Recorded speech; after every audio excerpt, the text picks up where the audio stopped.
Hello friends, welcome back to the It's a Guitar YouTube channel.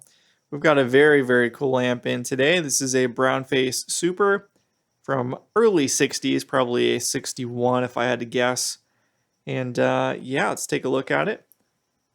Owner brought this amp in, he got it in a trade. Says it's kind of noisy, has some kind of crackle noises going on. A few other things, it's got a really short 3-prong cable. And yeah, he's not seen the inside of it, so we're going to have to discover that together for the first time.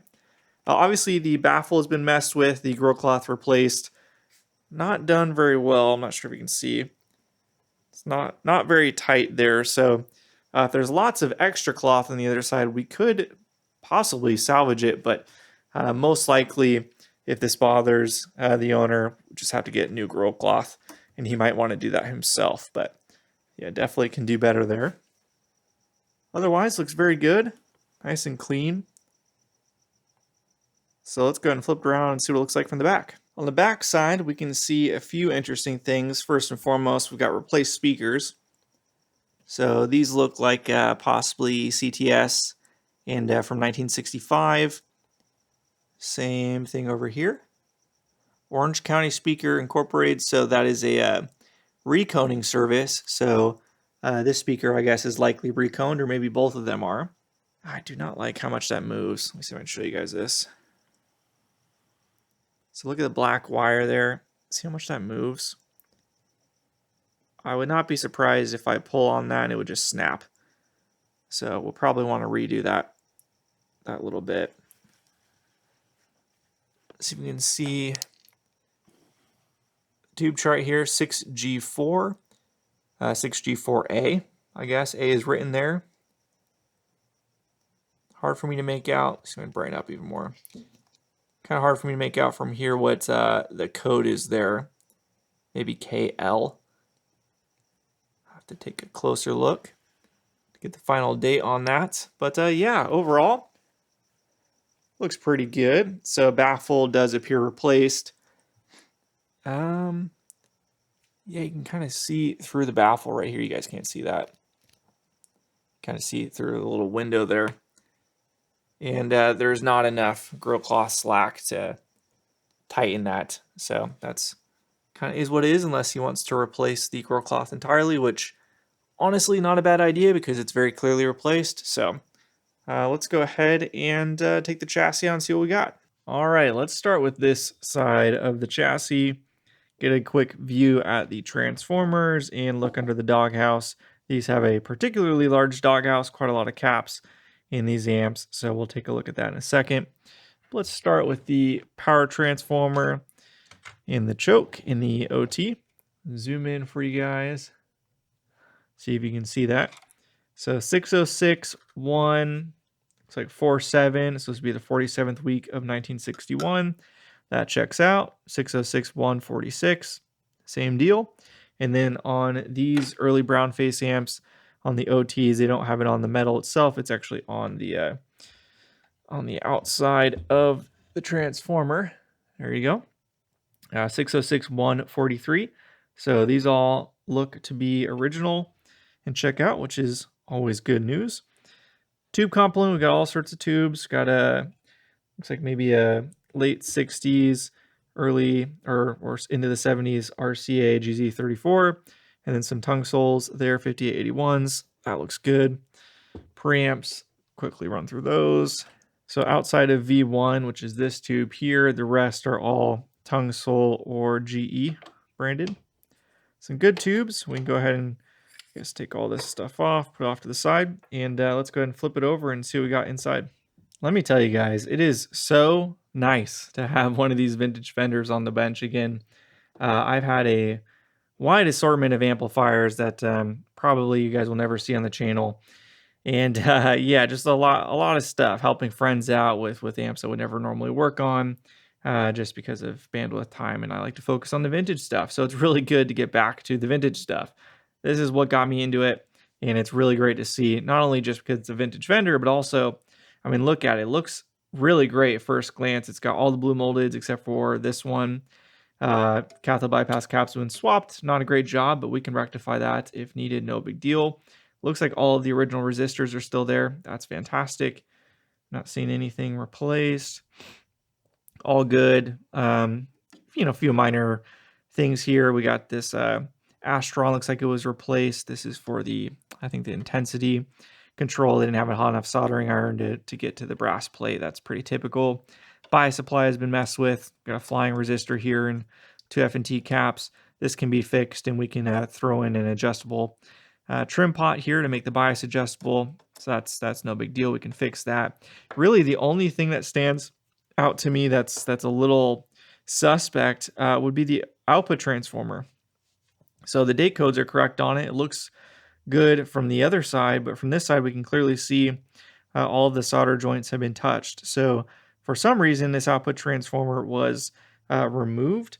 Maybe it's a replacement and they found a vintage original. I'm not really sure. It's kind of crazy to not have cleaner solder joints if you're putting in a new OT, but yeah, that's a little odd. I'm not sure what to make of that. I'm gonna have to look at the other side a little bit closer, but definitely you can see all of the solder joints for all the connections of the OT are, we'll call them poor.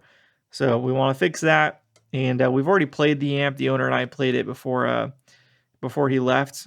Looks like they touched the soldering iron there too. It's not great. Anyways, yeah, the amp sounds awesome, to be honest. So, some minor things he noted, and we'll kind of let it warm up and see if more stuff develops, but the bones are great. So I'm not really concerned. Just more interesting part of the history of this amp, kind of wondering what happened there. So yeah, otherwise the PT looks good. 3-prong wiring is kind of just tacked on, but we're replacing the 3-prong, so no big deal. And yeah, overall, I think very, very good. Really good stuff. So from here, I'm just going to do a quick run through with the layout and mark all the things I see, do some measurements, and we'll go from there. Switching to Handycam just to show the work a little bit closer, so you guys can get an idea of what I am seeing from my angle versus the overhead view. There was where the solder joint wasn't really done very well. And then looking at the OT, right in here, go around the other side. So not super great solder joints there. So hopefully you can see right down the center there. They didn't even fill the entire hole there with solder. It's just kind of tacked on the side. The OT connection, same thing for this tube socket. Over here, if I can get it in frame. Yeah, right there. So hopefully you guys can see that okay. And then, this is the same over here. Not very good. So we'll fix all of that. And that's certainly no big deal. We can fix that. Just a little bit odd. Just going back to kind of why is like that in the first place. But the rest of it looks very good. I mean, this is incredible to see something like this. The vast majority of it's been untouched outside of these cathode bypass caps, which, that's one way to do it. You got the old lead there still kind of up in the air like a, I don't know if you can see that. Sticking straight up. Sure, why not? Why not? But yeah, beautiful amp. Silly me, I forgot to show you guys what's in the doghouse. So let me open this up. Okay, looks like it's been recapped fairly recently. These are F&T caps, 22 microfarad, 500 volt. At least I think this is like the sister brand F&T. They're Merzen. They look smaller than the normal F&T 20 microfarad 500 volt. Kind of interesting. But yeah, I mean, it's not the prettiest job in the world, but definitely going to be functional. So that's good. And yeah, soldering again leaves some to be desired. So I might just clean out all the old solder and put in new solder because you can see how it's very gray looking. Let me zoom in. See how it's just like very gray, dull blobs. My guess is they probably mixed perhaps leaded solder and unleaded solder here and just got really ugly connections there. So we can just clean those up and make them nice and shiny and strong without redoing everything. I will also say you know, there's no, I've already discharged the amp, by the way, but there's no, you know, there's no silicone there, so they are just kind of flapping in the wind, which is not good. So I think we might, if there's enough slack, lift them up. I might just get a little bit of dab of silicone underneath them and just to hold them in place a bit better, because you don't want them to be able to do that. So anyways, again, not bad, but definitely a little bit of work. Heard back from the owner, and he has approved the quote, so we'll be moving forward with the work. And I think the first thing we'll start with is just the cathode bypass caps here, replacing this cap, and just making sure the board itself is good to go. And then once that's done, we'll move on to the rest. So probably just going to time lapse this for you guys, since it's a little boring to watch, but yeah, should be good.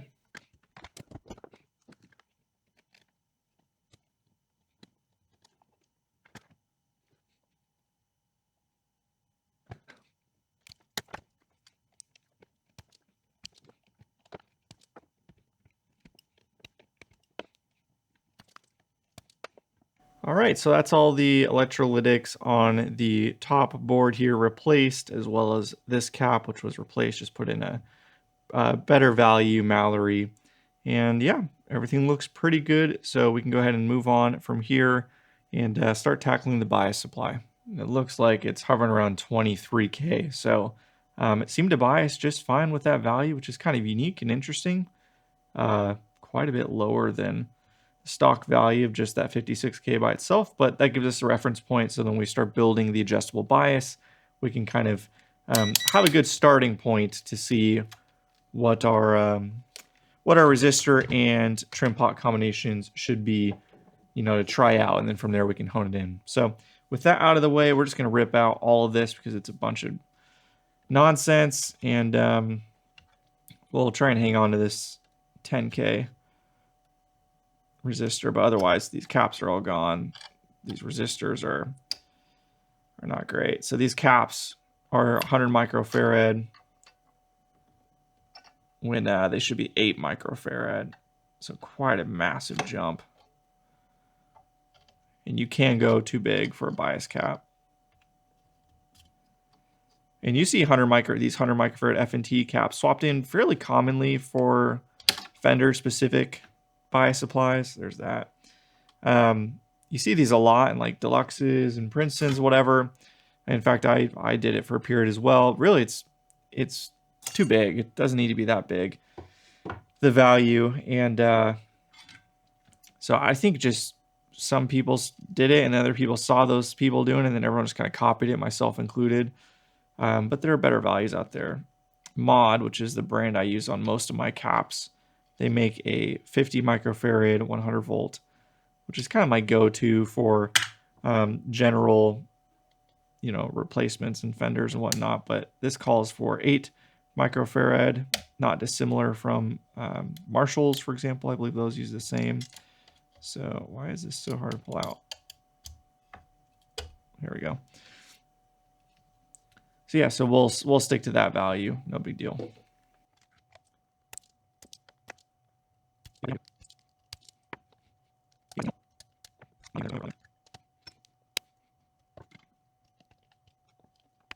Got the decade box set up here. Everything's just kind of temped in, so I can go ahead and check the voltages and make sure it's looking okay before we, you know, send it off to the tubes. So we'll do this first, make sure everything's looking okay here, and then at this point we'll measure with the multimeter, and then once it looks like we're in a decent range, we'll connect this up, which will send the bias supply to the power tubes, and we'll put in the tubes back in. And then once we have it kind of dialed in with the decade box, we'll figure out what value we want to put in, and then we've got the 10K trim pot, which will go floating underneath the 10K resistor here, just to give us a little bit of adjustability. So let's go ahead and fire it up here and see what we're getting. So the schematic calls for negative 55 volts here, and that's going to be a bit too much negative voltage for these to bias properly, I think. So my target really is negative 50 range, and it looks like we're pretty close to that with 27K. So we can see if I change this value So let's go ahead and bump this up from 27 to 37. Hopefully you can see this. I don't know if you can or not. You can see that. So I just changed this to 37, and you can see we got more negative bias. So we want to bring this number down. So you'll often find Fenders, they'll have like a 27K bias resistor tied to the 10K pot. And then we'll drop that 27K down to a 15K for like a super reverb, for example. It tends to be a pretty good range. So in this case, the stock resistor is 56K, which if I go up to 57K here, we can see that that puts us very cold bias, very, very cold. So looks like 27K range. It's probably going to be pretty close. So if we were to do 27K, so this is kind of determining the floor, right? So if we were to go lower than that, so really to get us the full factory value,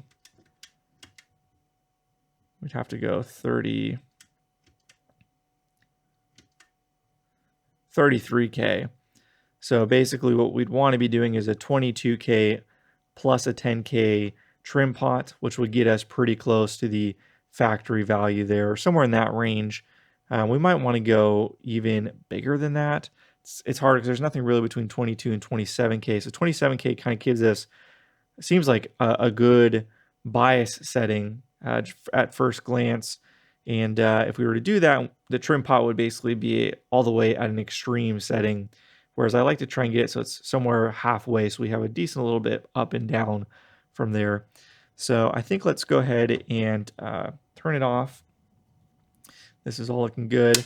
We'll connect this back up there so we're getting negative voltage flowing to the tube sockets. We'll put in the tubes. We'll check the bias with the bias probe and kind of have that be our final value determiner.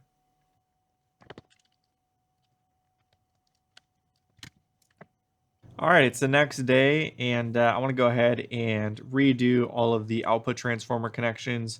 As mentioned, the output transformer looks original.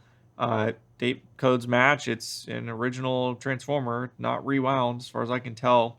But you can obviously see that it was, I think I showed it before, definitely reinstalled. So perhaps the original died, and then somebody found a date matching vintage correct original one and put it in, and as far as I'm concerned, that is original.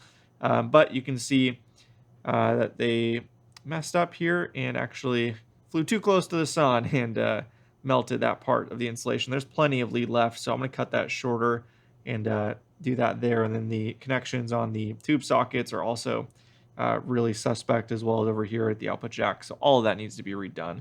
So no big deal. We'll just go ahead and take care of that right now.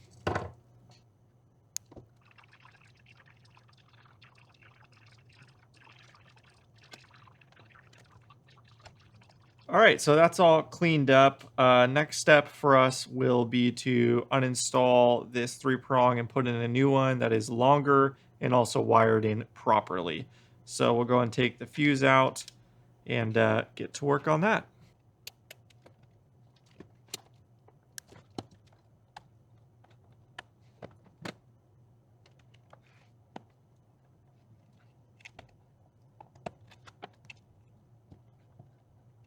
All right, that looks great. So we've got the 3-prong earth connection going to chassis versus a transformer bolt, much better this way.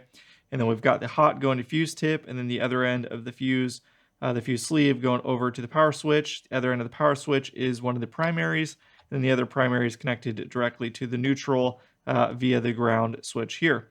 So looking good. And that really pretty much concludes the top here. I didn't record it, but I did also replace, there was a 100 nanofarad cap for the intensity control here. That was another one of these Olsons. And so I just replaced that with a nice Vichet. And the connection to the brass plate was so poor because I didn't have a hot enough soldering iron to do it. So let's see if I can show you. So I redid that. Well, I had the big chassis iron out. I just didn't film it. But yeah, that pretty much concludes up here outside of just, more long-term testing and see if any resistors are unhappy or showing noise as the amp heats up. So the kind of last thing to do outside of that is just cleaning up the doghouse a little bit. So we saw Before that, it had been recapped already, but the work was not great. And we're not going to redo the recap from scratch, but we will try and add in some fresh solder, clean out the old solder since it looks super gray and nasty, and then maybe add some silicone if we can underneath the caps to hold them in place a bit better. So let's go and flip it over and get that done.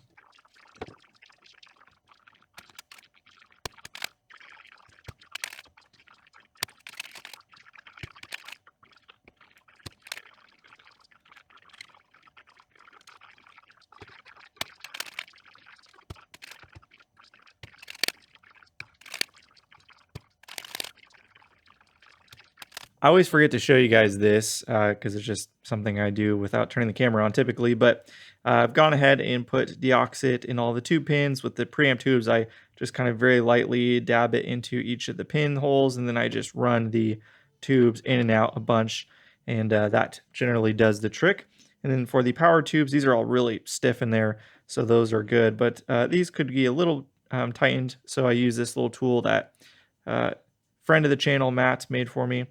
And yeah, just kind of get in there and just very lightly tighten up the little pin grabbers.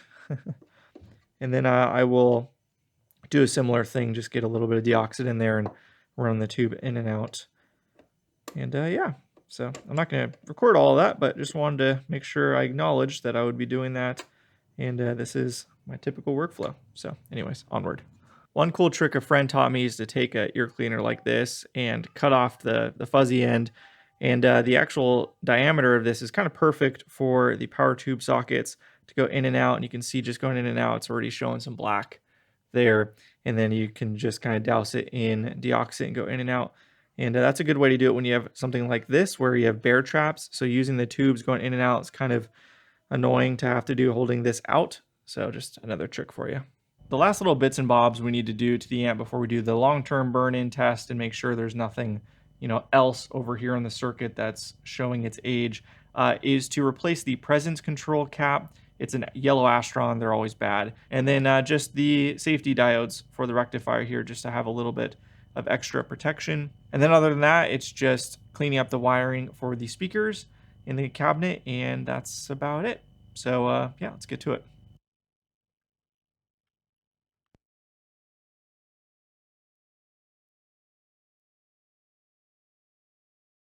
I got into the zone a little bit and forgot to record, unfortunately, but as you can see, I've got some caps lifted here. I'm measuring up to like 200 millivolts on the board in a couple areas, and so, and that's, I believe, causing a little bit of scratchiness on the volume pots. So I'm just going to go ahead and lift all these up and just douse this area, hit it with a toothbrush, hit it with the heat gun, just try and clean that up a little bit. Nothing in the potentially really bad areas like over here. We saw that with the other 64 we had on the channel, so that's all testing fine. It's really just over here more in the tone stack. And you also notice I replaced the resistor here, the 22K. Now this was, I guess this would be a dropping resistor, so no, not part of the audio path at all. And the amp was having some kind of like scratchy noises and stuff going on underneath the idle noise. And I was trying to trace where it was. I thought maybe it was the treble cap. And I narrowed it down to this 22K. So I put in a Vishay power metal film. This is just purely for power. So this wire right here is from the Doghouse, feeding power to the plates, and then feeding power over here. And so there's no signal going through this resistor. So it's better to swap over to that, to a stronger, more modern style resistor that is going to be quieter. So that's what I did there. But yeah, that's all I'm doing. Just going to lift all this stuff, hit it with some ISO, and hopefully get rid of any of the remaining voltage in the board.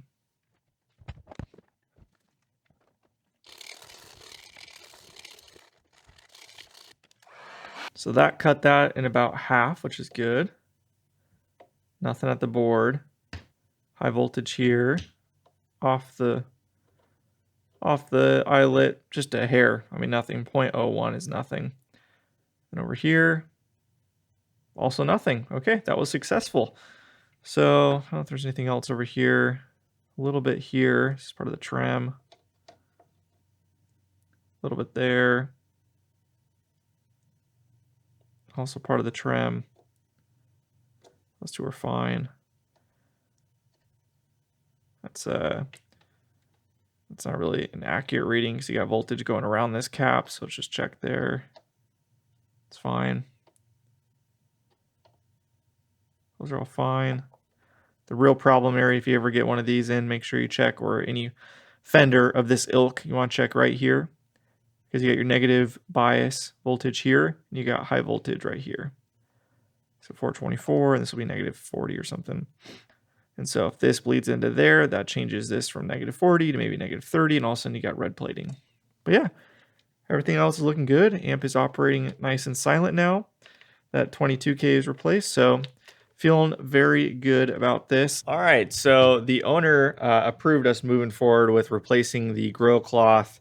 It's pretty jacked. I don't know if you're gonna be able to see on camera just how wavy it is, and like it's not tight at all. Yeah, I don't think the camera's really showing it very well, but anyways, it's yeah, nowhere near straight, and it's just basically impossible to fix that when it's cut short like this. It's really hard. You can see I'm gonna have to remove probably 100 staples to get the old cloth off, and then, you know, put the new one on. That's not gonna be fun. I'm not gonna make you guys sit through all of that, but just want to show that we are gonna move forward. And he did order some grill cloth off of Mojo Tone, more of this oxblood style, so we'll get that replaced. We got to take the logo off and then get to work, but it's gonna look so much better when we're done, so I'm stoked for that.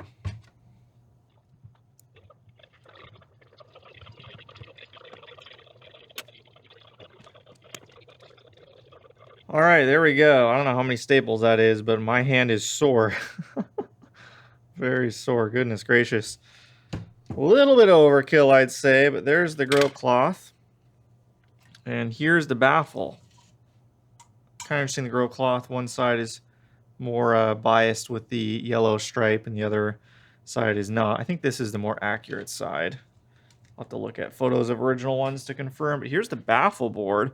I have no idea if this is original or not, but just showing it because I've never seen an original baffle.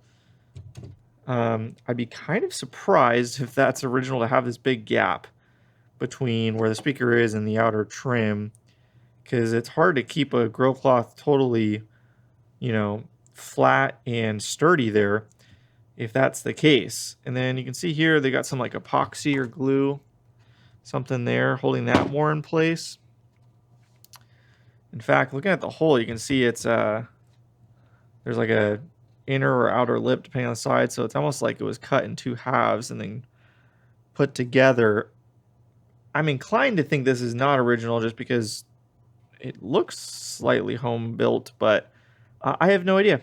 I've never, like I said, I've never seen one of these before without the grill cloth. So anyways, you guys can tell me what you think in the comments, but we will make it work. So let's go get the new grill cloth, check it out from Mojo Tone, see what it looks like, and start the process.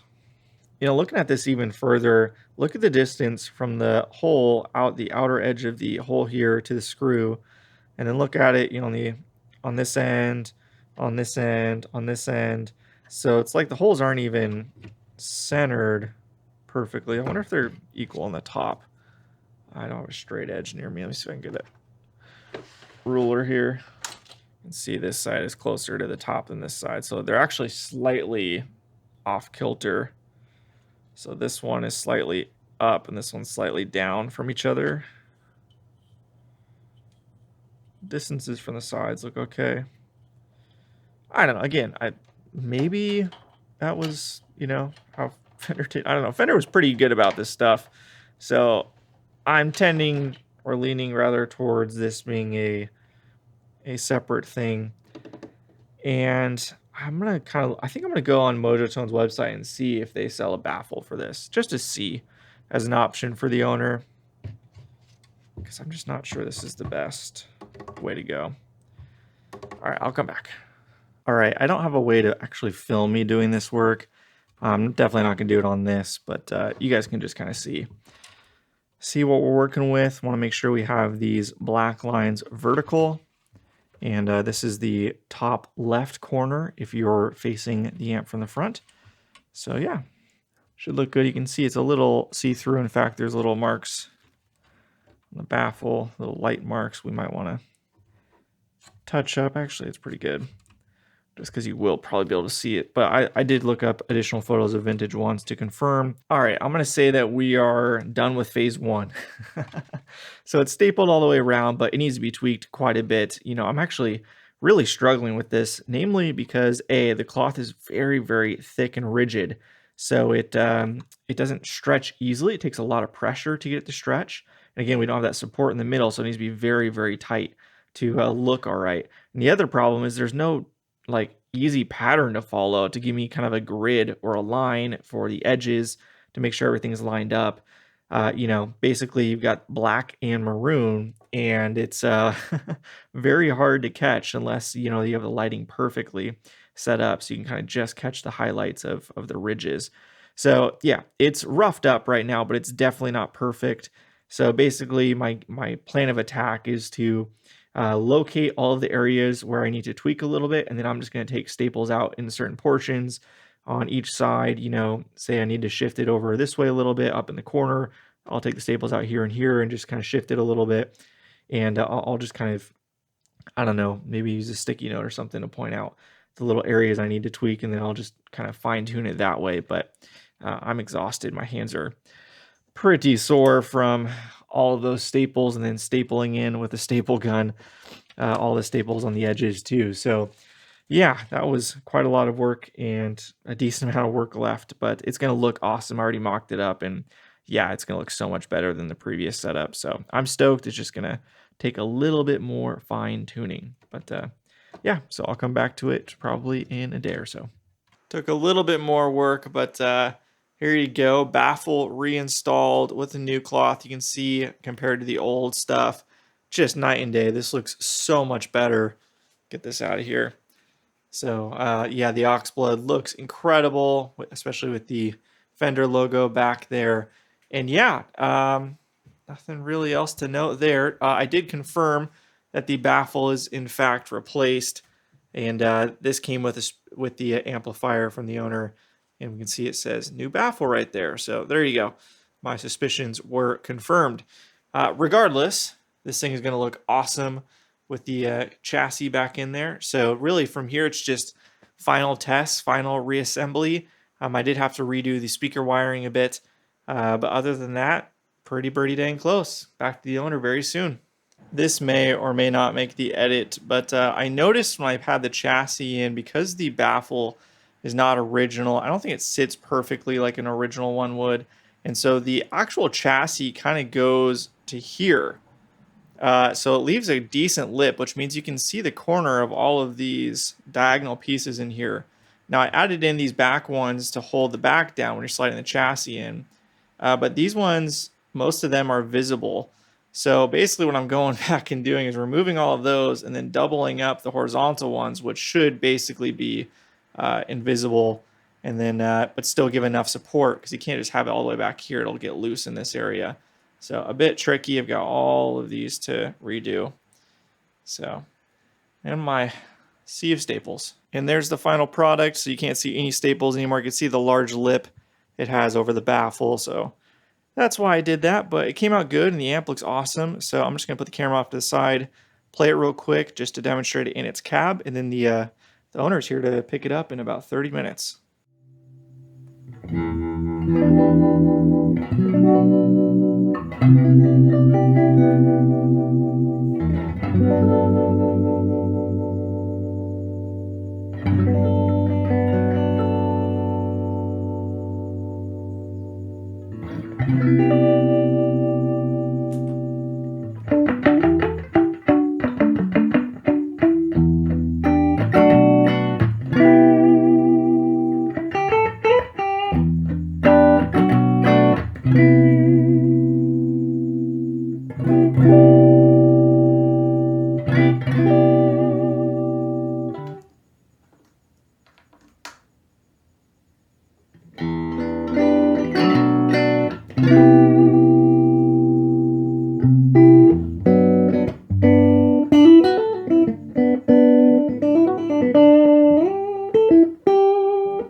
right, thus concludes the project. Thank you so much for watching.